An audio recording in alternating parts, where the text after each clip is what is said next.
Dikenal sebagai maklar kasus dan kawan dekat Febri Adriansyah, Kejagung meminta LPSK melindungi Ferry Yanto Hongki Riwang.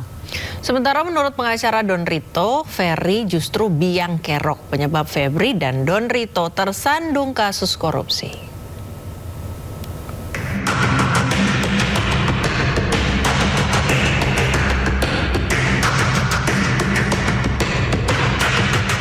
Nama Ferry Yanto Hongki Riwang atau Ferry Boboho seketika mencuat dalam pusaran kasus Febri Adriansyah. Ferry disebut sebagai saksi yang memiliki banyak informasi penting terkait kasus pencucian uang yang menjerat mantan Jampitsus itu. Tak heran jika tim 9 Kejagung menitipkan Ferry Boboho ke LPSK atau Lembaga Perlindungan Saksi dan Korban. Nah, untuk diketahui, untuk Ferry, untuk kepentingan penyidikan, kita berencana akan menitipkan kepada LPSK. Kami masih mendalami dan sementara untuk kepentingan penyidikan sebagai saksi dan untuk keamanan yang bersangkutan. Ferry Boboho disebut sebagai pemilik kafe The Glance, tempat ditemukannya brankas berisi 60 miliar rupiah. Ia juga dikenal sebagai orang dekat Febri Adriansyah dan Don Rito. Ferry bahkan disebut sebagai maklar kasus untuk banyak kasus yang ditangani oleh Febri Adriansyah. Namun belakangan Ferry justru disebut sebagai biang kerok penyebab dua temannya Febri Adriansyah dan Don Rito terseret kasus pencucian uang. Memang ada kerjasama dengan Ferry Boboho. Waktu itu dia kan pemegang merek dagang restoran Perancis, kerjasama di situ. Kemudian bangkrut. Setelah bangkrut diambil alih full 100% Pak Idon, makanya diganti namanya menjadi Cafe The Clan Signature. Jadi Ferry Boboho sudah nggak ada hubungan dengan persoalan kafe. Biang kerok dia. Siapa, Pak? Ferry Boboho itu biang kerok dia. Sebelumnya, tim 9 Kejagung memeriksa Ferry Hongki Riwang bersama 10 orang lainnya. Mereka diperiksa sebagai saksi kasus pencucian uang yang menjerat Febri Adriansyah. Dari semua saksi yang telah diperiksa, hanya Ferry Boboho yang dititipkan ke LPSK untuk dimintai perlindungan. Pertanyaan kemudian menyeruak, informasi penting apakah yang dimiliki oleh Ferry Boboho? Tim Liputan Ainus melaporkan.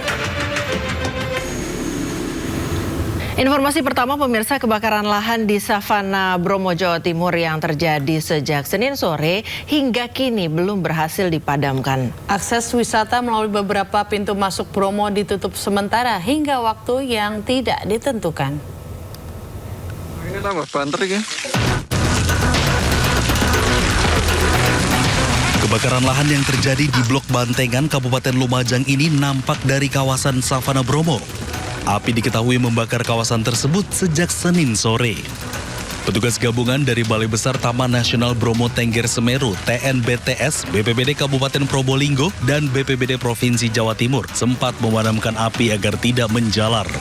Namun kondisi vegetasi yang kering karena musim kemarau membuat api terus menjalar. Hingga Selasa pagi, api masih membakar hingga merambat sampai ke Blok Watu Gede dan Bukit Teletabis. Info sementara titik api itu kan mulai dari pergerakannya dari wilayah Lumajang. Lumajang ya. Sekarang bergerak tadi pagi itu sebagian Bukit Teletabis sudah ada titik api juga. Kemungkinan mengalami pergerakan, tapi sebagian masih di wilayah Lumajang. Sebagian kecil yang mulai masuk di wilayah Probolinggo. Di Bukit. Imbas kebakaran ini, Balai Besar TNBTS menutup sementara kawasan wisata dari pintu masuk Malang dan Lumajang. Sedangkan dari pintu masuk Cemoro Lawang, Probolinggo, dan Tosari Pasuruan masih dibuka. Namun demikian, wisatawan dan warga dilarang mendekati kawasan yang terbakar di area savana. Sementara proses pemadaman api masih terus berlangsung. Dari Probolinggo, Jawa Timur, Hana Purwadi, iNews melaporkan. Pemirsa, kebakaran hutan dan lahan di Palangkaraya, Kalimantan Tengah terus meluas dan sulit dikendalikan.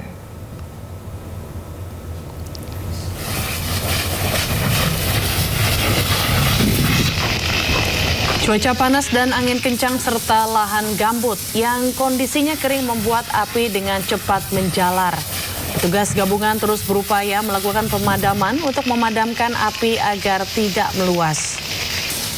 Luasnya kebakaran hingga ratusan hektare serta cuaca panas ekstrim membuat petugas bekerja ekstra keras. Kondisi ini membuat 5 orang petugas dari tim Karhutla Dinas Kehutanan Kalimantan Tengah tumbang dan jatuh sakit mendapatkan penanganan dari petugas medis. Meski sejumlah petugas tumbang dan jatuh sakit, namun upaya pemadaman terus dilakukan oleh petugas gabungan lainnya untuk memadamkan kebakaran hutan dan lahan.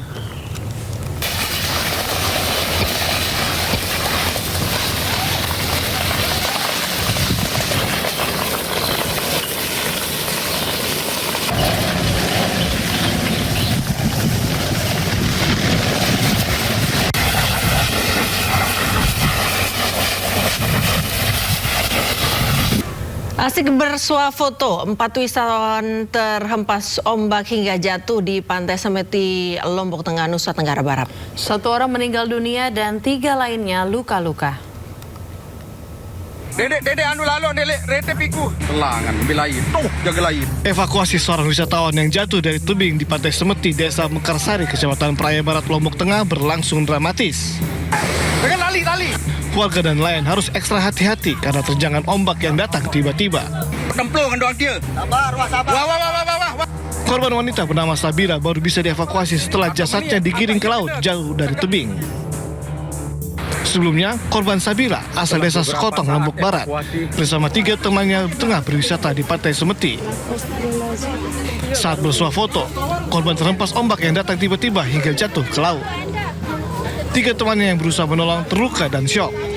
Pukul 13.00, unit siaga SAR Mandalika menerima laporan dan selanjutnya tim rescue diberangkatkan menuju lokasi. Pada saat perjalanan, tim rescue menerima informasi dari pelapor bahwa korban telah berhasil ditemukan dan selanjutnya dievakuasi ke klinik Selong Medical Service Selong Blanak, Lombok Tengah. Jasad korban dan 3 korban luka kemudian dibawa ke klinik sebelum diserahkan ke pihak keluarga. Tim SAR mengimbau masyarakat dan wisatawan agar berhati-hati saat beraktivitas di kawasan tebing pantai, terutama saat berfoto guna menghindari kejadian serupa terulang. Dari Lombok Tengah, Nusa Tenggara Barat, Emma Widiawati, iNews melaporkan. Pemirsa, seorang warga Tulungagung menjadi salah satu korban meninggal dunia dalam tragedi kebakaran kapal motor penumpang Mutiara Sentosa II di perairan utara Pulau Madura. Korban merupakan sopir truk ekspedisi yang sedang mengantarkan muatan menuju Makassar.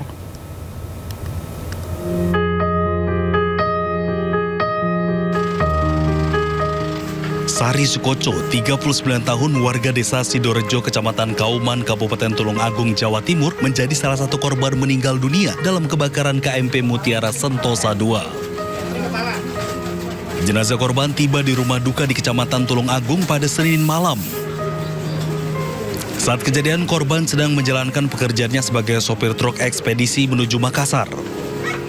Korban berangkat bersama rekannya Bambang Susilo, warga desa Sobontoro, Tulungagung. Saat kebakaran semakin membesar, ia mengajak korban untuk melompat ke laut, tetapi korban hanya mengangguk sambil tersenyum. Menurut Bambang yang telah 8 tahun bekerja bersama, korban dikenal sebagai sosok yang tenang dalam bekerja. Ia juga mengungkapkan bahwa almarhum sempat bercerita memiliki rencana menikah pada tahun 2026 ini. Lompat ke air, saya duluan, beliaunya saya ajak, cuma mengganggu aja. Yuk, saya bilangin, Mas ayo nanti aja. Terus saya inisiatif, Mas saya turun duluan. Beliaunya cuma senyum sambil mengangguk, terus saya lompat itu, Bang. Itu sudah pakai pelampung atau? Semuanya sudah pakai pelampung. Nah, orangnya beliaunya itu ya asik lah orangnya, santai aja gitu. Sempat ngobrol mau menikah, Bang? Iya, kita katanya tahun-tahun inilah gitu. Setelah disemayamkan di rumah duka selama sekitar 30 menit, jenazah korban dibawa ke tempat pemakaman umum Desa Sidorejo untuk dikebumikan. Dari Tulungagung, Jawa Timur, Anang Agus Faisal, iNews melaporkan. Ya, Ayu dan pemirsa, kita ke informasi selanjutnya yang sudah kita bicarakan tadi di awal program ini mengenai konten tanpa izin.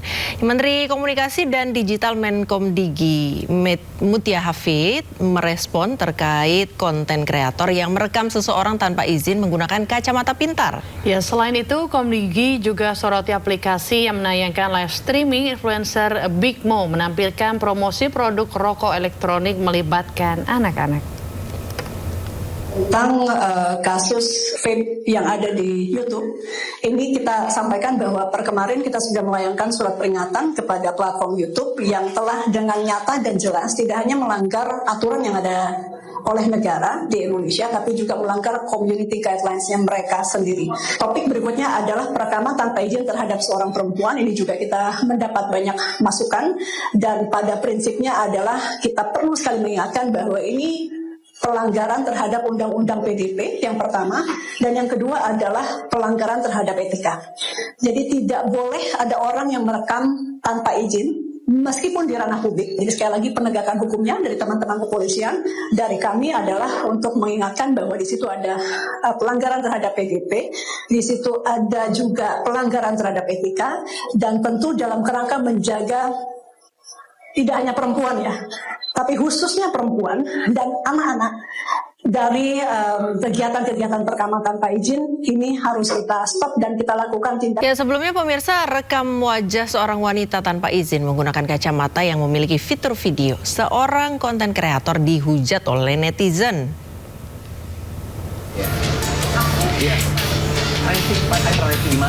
Inilah sebuah konten yang jadi diskusi di dunia maya. Konten tersebut berisi wawancara langsung terhadap seorang wanita yang baru dikenal tanpa izin.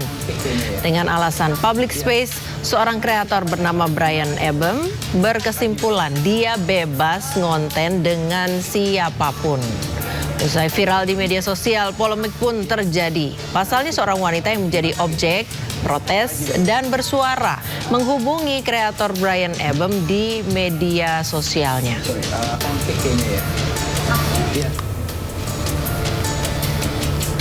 Wanita tersebut protes dan meminta kreator untuk men-take down videonya karena mengupload video tanpa seizinnya.